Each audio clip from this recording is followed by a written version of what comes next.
শুধু মসজিদের মধ্যে ঢুকে থাকলেই হবে না, কিংবা অনেকেই আমরা দেখতে পাই অনেক সময় ইতিকাফ থাকে ঠিকই, কিন্তু 2-5 জন একসাথে হলেই একদম এখানে ওখানে কি হয়েছে না হয়েছে সব গল্পগুলা জাহির করে, ঠিক না বেঠিক আরো জোরে বলেন।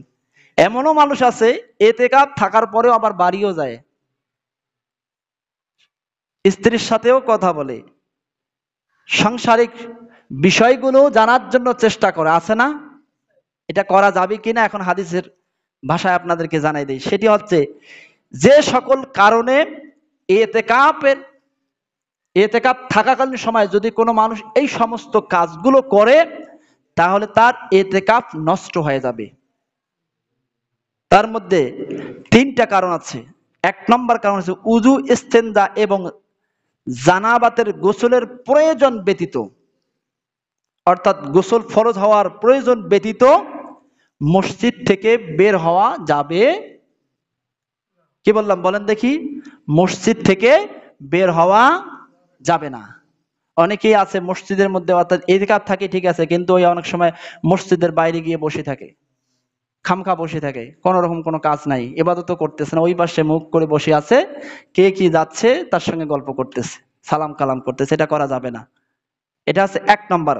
2 নম্বর হচ্ছে নারীরা ঘরে ইতিকাফ করলে তাদের হায়েজ বা নেফাস শুরু হয়ে যাওয়া, অর্থাৎ শুরু হয়ে গেলে ইতিকাফ ছেড়ে দিয়ে দিবে, এটা হচ্ছে 2টা। 3 নম্বর কারণ হচ্ছে স্ত্রী সহবাস অথবা সহবাসের প্রতি আকর্ষণ করে বস্তু এমন কোনো কিছু ধারণা করা, চিন্তা করা, কিংবা কোনো কিছু কাজ ঘটিয়ে ফেলা, এই সমস্ত কাজ যদি কোনো মানুষ করে থাকে তাহলে তার ইতিকাফ নষ্ট হয়ে যাবে। নাউজুবিল্লাহ, আরো জোরে বলেন। এখন আসুন যে কোন কোন কাজগুলো করা যাবে।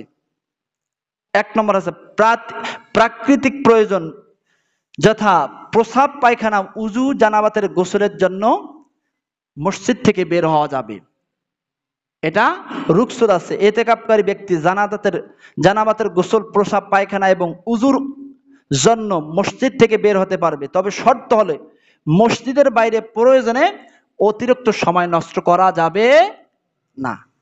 এরপরে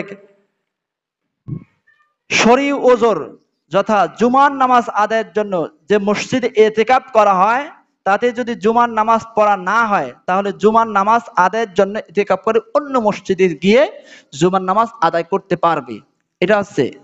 এরপরে অনেক সময় দেখা যায়, অনেক জায়গায় দেখা যায় যে ইতিকাফকারীরা প্রতিদিন গোসল করেন।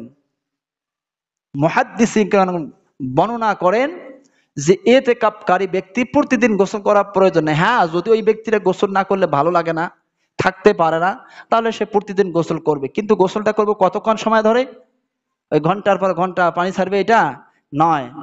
রাসূল পাক সাল্লাল্লাহু আলাইহি ওয়াসাল্লাম বর্ণনা করেন ওইটুকু সময় ব্যয় করবে, উযু করতে একটা মানুষের যেটুকু সময় লাগে এর থেকে কিছুটা সময় হলেও হবে, কিন্তু এর থেকে বেশি সময় ব্যয় করা যাবে না।